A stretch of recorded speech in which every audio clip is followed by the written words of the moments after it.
everyone. So thank you very much also for the introduction.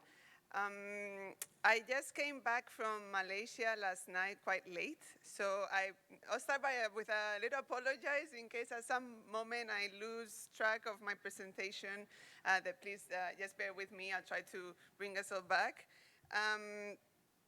Yes, so I'm very grateful, first of all, for joining this training and be here with you. So I would like to start by thanking the organizers for inviting FAO Region Office. And also we have my colleague Varun, who we were very lucky that he'll join us from headquarters as well. Thanks, Kathleen, also for the presentation. I think it was a great introduction. There's going to be a little bit of overlap. That's normal. A lot of these concepts are, as she said, the stuff that we work on FAO and we're promoting. So I hope I think there are new things that we can discuss. She already went, Kathleen, just now on the difficulties of defining SSF. The characteristics of what makes small-scale fisheries. So I'll go a little bit more on some of the details of small-scale fisheries in Asia and what are the challenges. And then I'll have to spend a bit of time on the small-scale fisheries guidelines, the voluntary guidelines, and perhaps some of the recommendations that we have especially for the government representatives on work that the government can do to promote the SSF guidelines. I mean, yes, how do we define small-scale fisheries? You already had some of the beautiful photos from Kathleen earlier.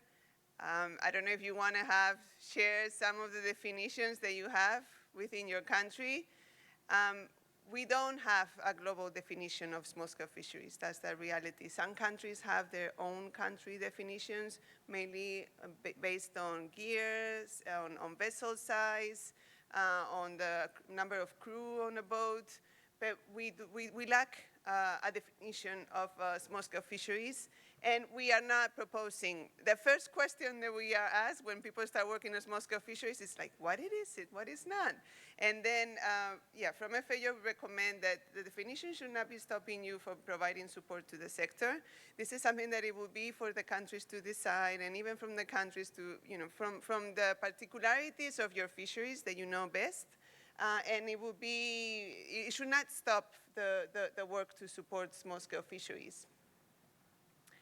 They're very diverse and complex worldwide, and as I said, there's no global definition. There are challenges in the data collection, in comparing different data, on the developing of policies to support the sector and the resource allocation. And one of the key issues is understanding the contributions of small-scale fisheries to sustainable development. The report, this is just a very quick overview of some of the differences. It's not limiting between what we call small-scale fisheries, which include artisanal, substantial fisheries, and what we call more large-scale, commercial, industrial fisheries. But it's not limiting, as I said. So we have, in terms of scale and technology, in terms of catch and production, in terms of employment, small-scale fisheries employs most of the workforce. Also for the market orientations, it can be local markets and subsistence, but not limited. And we'll see, the examples that it doesn't need to be limited to that. While large scale is generally more focused for exports and commercial and big markets. Environmental impact, this is not always the case. You can certainly have very aggressive small-scale fisheries as well if they start using dynamite or cyanide or things that are very aggressive against some of the coastal ecosystems, coral reefs. But generally, that's the understanding, that they're more selective and they cause less harm to ecosystem. As I say, it's not always true. While the large scale is considered to have more emissions and larger impact, in terms of governance, there's more understanding of this community-based management of the fishery. A lot of it is informal. We were just talking now. There's no formal recognition of what's the word? Registering of small-scale fisheries. While for large scale, it's generally considered more formal. Yeah, I'm going to say. I don't want to say easier to manage because that's not the case at all, but easier to see. It's easier to see. So Kathleen also introduced the Illuminating Hidden Harvest report. This was a joint report that FAO did with Duke University and also WorldFish. It took many years. There was many experts that were part of this report. And here's, so you have the, I hope it works, the QR code, thank you, for getting the full report. I would really invite you to visit it. And it's a big report, but you can go through it and find the sections that you like, that you want to go in a bit more detail. It's a very important report for showcasing small-scale fisheries as a very, in the contributions of small-scale fisheries in a very broad understanding of what they mean. I don't know if you heard about that initiative. Also, it's called the Too Big to Ignore initiative. Okay, that's another one. There's another group of academics that are also promoting small-scale fisheries, and they say that the contributions are so big, even though we call them small. Contributions are so big that they're too big to ignore, and this report certainly makes this case. As Kathleen was mentioning, we do not make a definition of small-scale fisheries as such. What we are promoting is the use of a characterization matrix that looks at 13 characteristics in terms of gear, mechanization, the size of the vessel, if they're motorized or not, if there's a storage or any type of refrigeration, the duration of the trip, the location of the fishing and the range, the labor and crew, the ownership of the vessel, the time commitments, the disposal of the catch, utilization of the catch, and any value addition, preservation. So you see that also is including the post-harvest aspects as well, integration into economy or a management system. So, and then there's a scoring for each one of these characteristics from 0 to 3, and you can use it. She showed the table before. And it's in the report if you want to look into more detail. You also see this slide from her presentation. In particular, this is just to highlight the importance of small-scale fisheries, particularly for this region. I mean, we have the largest fisheries, and obviously the largest small-scale fisheries, the biggest contribution is in this region as well. So, yeah, we have very interesting and important fisheries here that we need to support. An overview of the contributions. Small-scale fisheries are critical, particularly for food security and livelihoods in Asia. They produce, in terms of quantity, produce 23 million tons of fish. Half of the fisheries production is done in Asia. The employment of small-scale fishers and people involved in the fishery is mainly, like 91%, also here in Asia. There's a lot of women, as Kathleen mentioned. Sorry, can you hear me like this better? Okay, okay. So a big part of the of the contribution of the fishery to the sector comes from the participation of women. She mentioned before, she was asking, are women participating? Are they in fishing boats or not? They're certainly part of the fishery. The issue is that there's no data or recognition of many of the roles. And even, a woman that goes out also in vessels that you could see here in the region, in Cambodia. Do we have any Cambodians in the room? No? Okay. So they might go out fishing for a little bit and then come back, and that's what the family will eat. And you ask, have you been, who's the fisher? And they generally will say the male, not the women, because, she's just like catching some food for her family. But there's certainly contribution of women. Perhaps you don't see them, it is true, so much in the boats, although you do. There's some women also on boats. But they certainly provide support in the pre and the post-harvest of the value chain. So they're very active in supporting for the fishing vessels, and then later for the post-harvest when it comes for processing and marketing as well. A lot of these systems are already under some form of co-management system. There could be more and they could be improved, but in a way that there's some kind of linkage between government and fisher groups. And the one aspect that I would like to highlight, the most perhaps important of the sector, is the contributions that it provides to food security and nutrition. I think it's important to highlight the role of fish in nutrition, particularly for pregnant women and small children. Having, from early stages in life, a good amount of fish or aquatic products will certainly have an improvement throughout the lives of children as they grow up.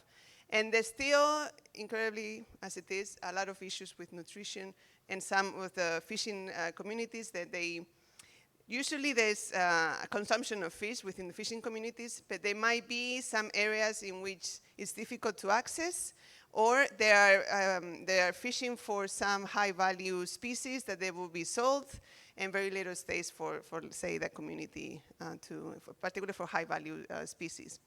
And then they'll buy other products that are cheaper with the income that they can.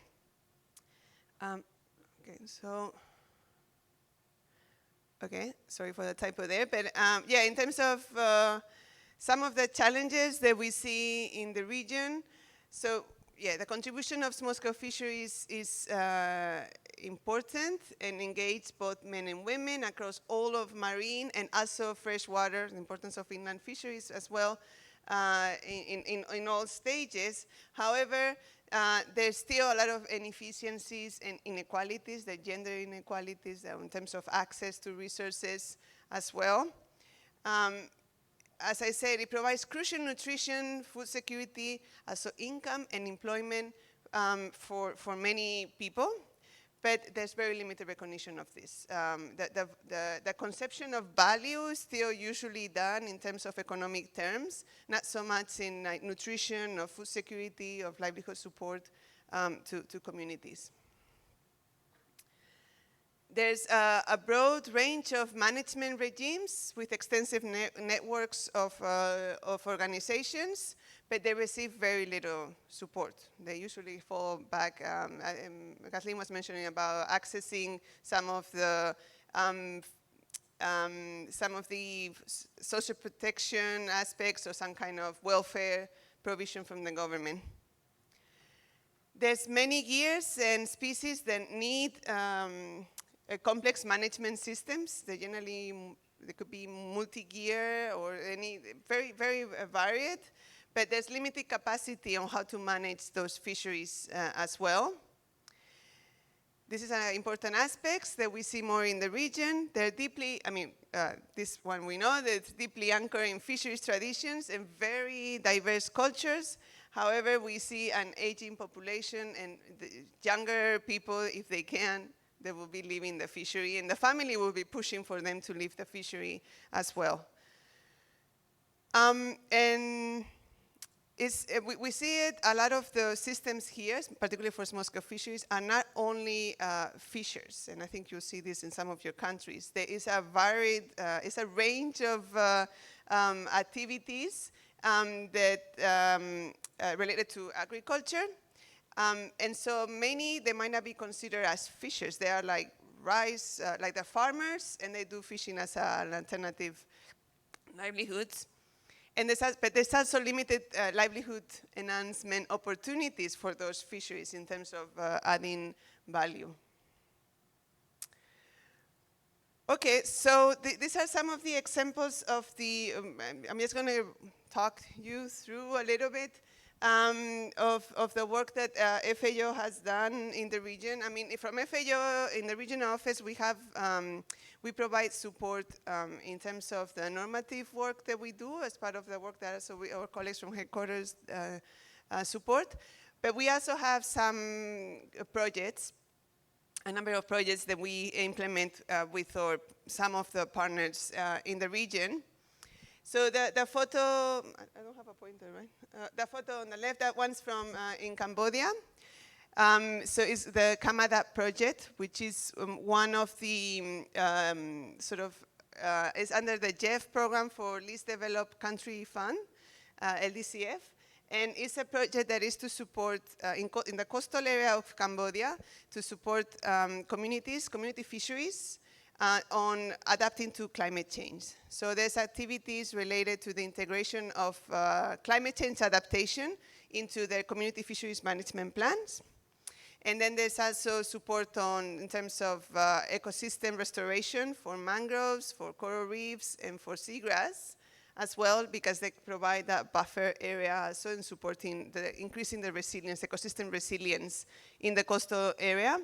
And overall, there's also activities for livelihood support in terms of some of the activities in terms of some aquaculture activities and some value-added activities as well. For the photo here on the top right, that's from Timor-Leste. I hear that we have some colleagues from Timor. Yes, this is the ICAN Adapt project. I don't know if you're familiar with it. It's a project that we're implementing with whalefish in Timor, and it's very similar. It's to support climate change adaptation with small-scale fisheries. And in that project, we also have what we call the innovations for climate change adaptation, including from water catchment, improving water catchment for accessing fresh water for communities, including seaweed farming as well. And this photo is in Atauro. It was just like last year, 2 years ago.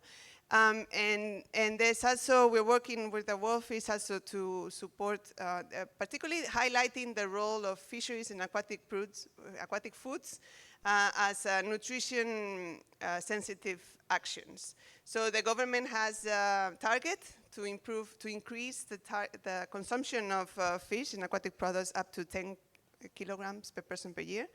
At the moment it's 8. So we're trying to create more awareness and facilitate. There's also a bit of aquaculture activities in some of the communities in Aileo to improve access to fresh fish and improve the consumption of fisheries resources, as I say, particularly for women and small children. Okay, and this. Okay, well, the projects, they work also obviously with the government and also with the communities in terms of trying to strengthen the existing co-management structures. This is the example below here is from the Bay of Bengal Large Marine Ecosystem Project. Those two that I mentioned earlier, they're more country localized. It's only with one country, one activity. This one is a broader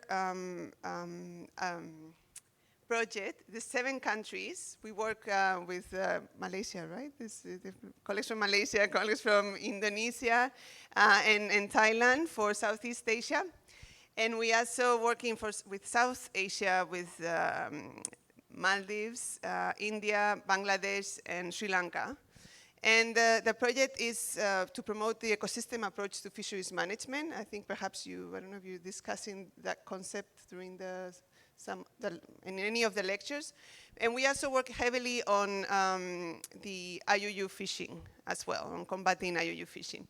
But anyway, this activity here was on ecosystem approach to fisheries management. We were finding the location on where to do the activities, and there was obviously some discussions with the communities and understanding better their fisheries and how it can be supported through an ecosystem approach.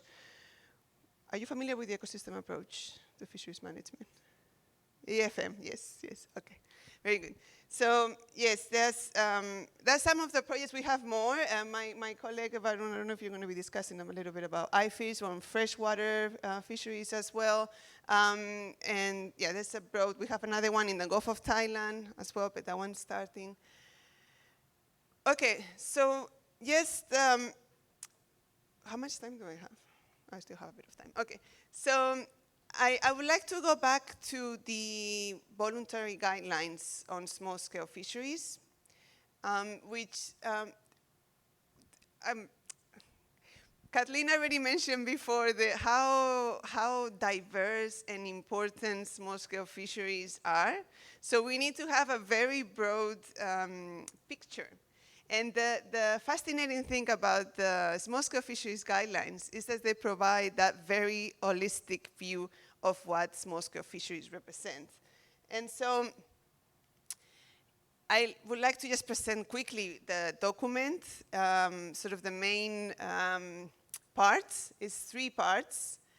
The first one is, like very kind of general part, but the one that is highly interesting to bring to this forum is the part 2 on the different aspects on how the guidelines are broad enough to try to tackle all the different areas in terms of improving small-scale fisheries. So it has an aspects on governance of tenure in small-scale fisheries and resource management, which are the aspects of co-management and what it is that you need to manage your fishery, which is important even for small-scale fisheries.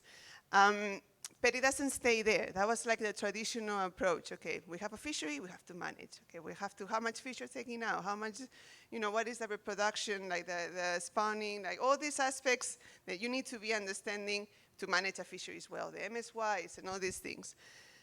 But it doesn't stay there, right? Because we understand that this is not just a technical issue. It's a social aspects that we need to take into account as well. So you have considerations of social development, employment, and decent work as well, because as we were saying, a lot of these fisheries are informal in nature.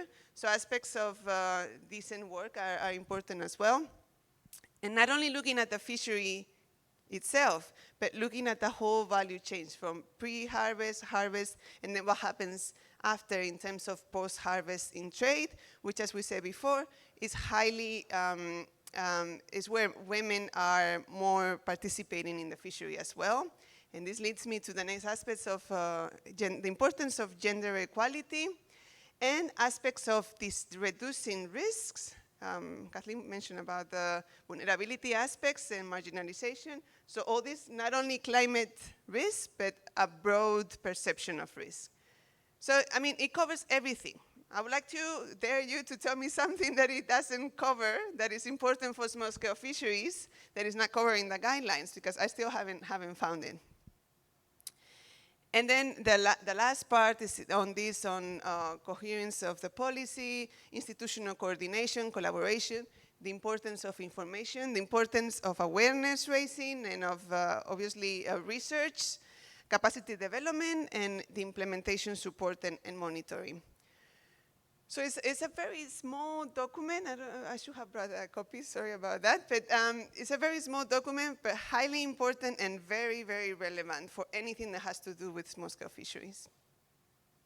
These are the key thematic areas that I just mentioned. Okay, so who are government representatives here in the room today? You can put your hand up. Government representatives, like government staff? All of them, okay, that's what I found, okay.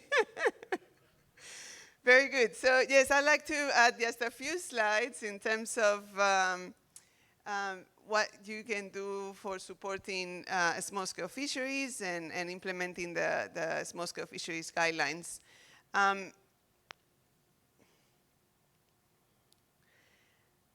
Well, the first thing is engagement, right? Engagement of small-scale fisheries stakeholders through participatory process, supporting small-scale fisheries organizations or their creation if they don't exist, through policy dialogues and understanding all the different aspects through the value chain. That's why, again, the small-scale fishery guidelines provide that view.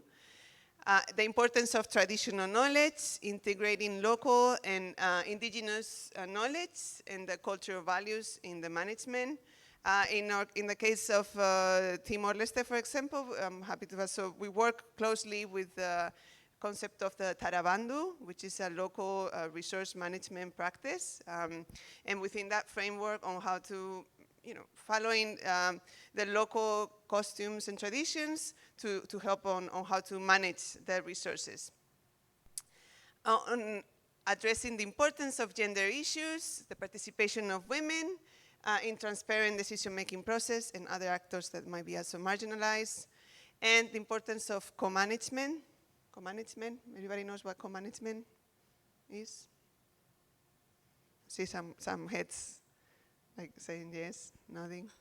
Yeah, so co-management is like this shared management framework in which we also rely, not only taking the decisions top-down, but it's more of sharing experience and understanding on what are the needs of the fishery and how both government and the community can support on resource management. The importance of ownership and stewardship of the resource for those that live from those resources.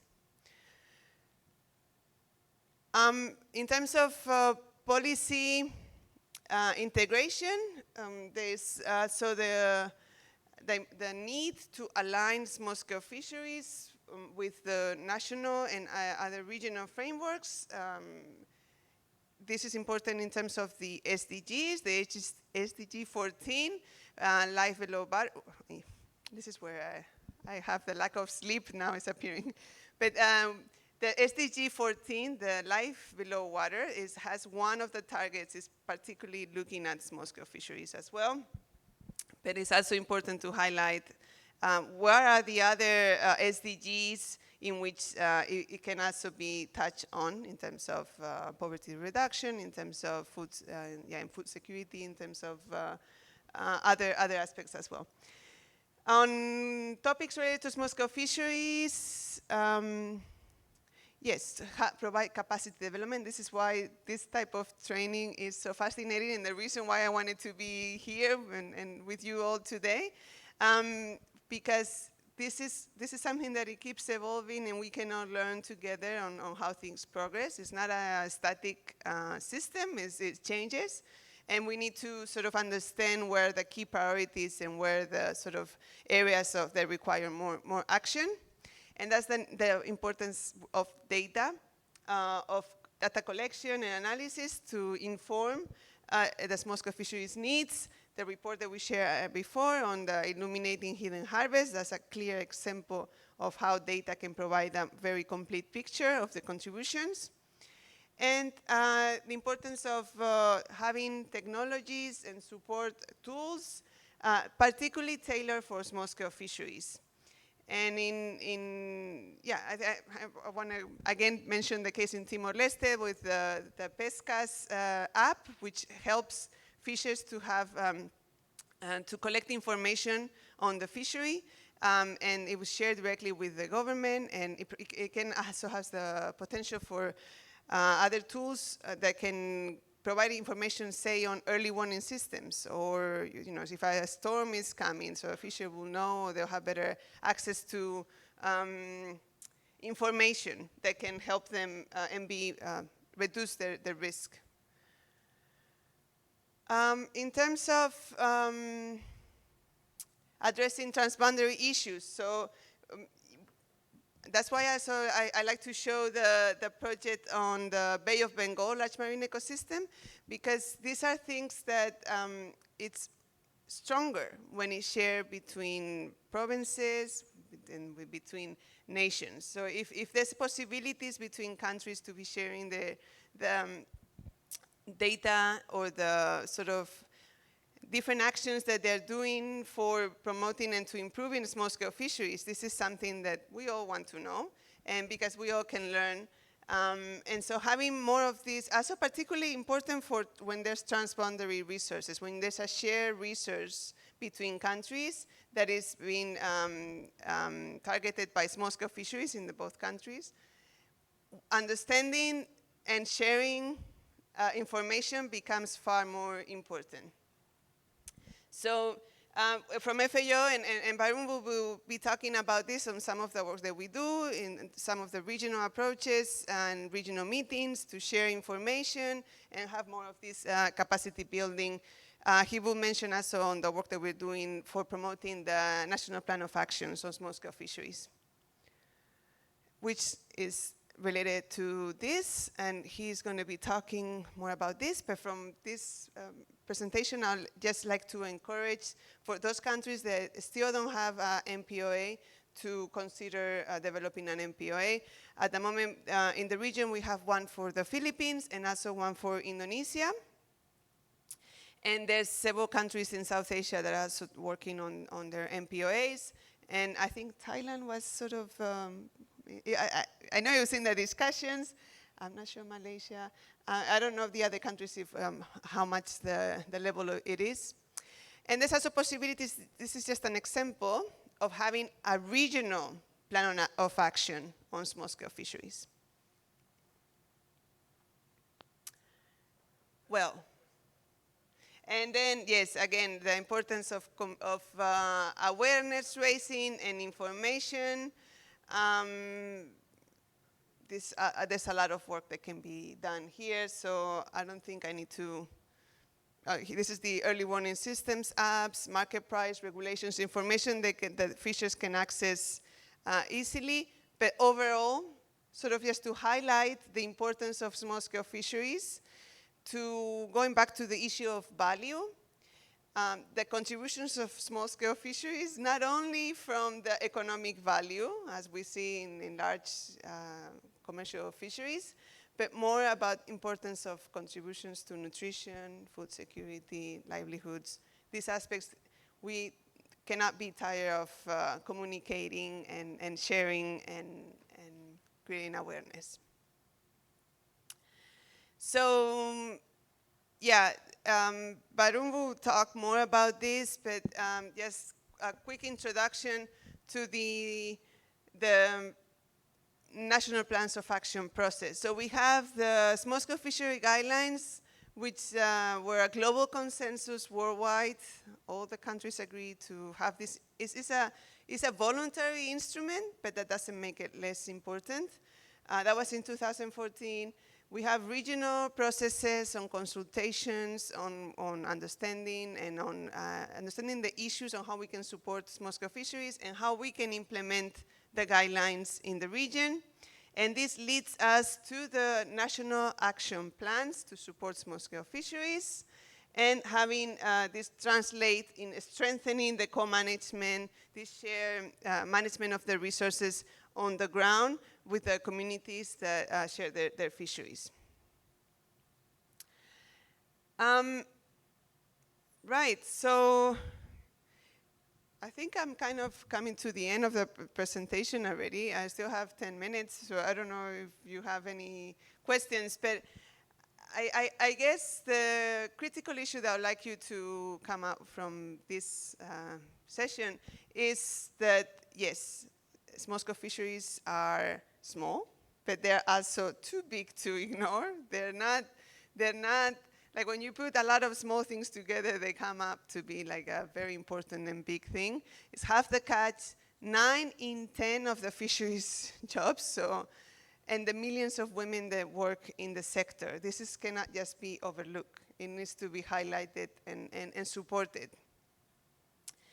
There's a number of governance approaches that can be applied for supporting co-management and ensuring, securing tenure rights ensuring that they're not losing the rights to use the resource if they come other pressures that come to the locations where the fishery is taking place, the fishing grounds. And we see this, that is happening more and more in terms of coastal development or deciding on other uses. If there's no legal recognition of some form, even if it's customary rights or of some form, there's more chances that they will be missing on when there's this sort of more aggressive development taking place in an area. And finally, I know you're discussing a lot about IUU fishing these days. So co-management approaches can be foundations to address IUU fishing by ensuring that the communities have their part of, they have the rights and the responsibility and the stewardship for managing their resources. We work a lot also with communities to strengthen. They create patrolling groups, which are also helping. They become more attuned to try to limit when they see illegal practices, say by another community coming in or a large-scale vessel coming in, that they can report it because they recognize that they have some kind of ownership towards those resources. So strengthening them, that it can highlight the value in a broader sense, as I mentioned. It can also help combat and address IUU fishing. So this is just some of the resources that you can visit. I welcome you to visit the website of FAO on small-scale fisheries. There's a lot of information and materials there that you can access. If you'd like to have the copy of the voluntary guidelines, I can send you the link to ensure that you have that on your materials as well. And you can subscribe to this is the QR code to subscribe to the newsletter. And I think I don't know, that's all for me now. Yeah, thank you very much. Thank you.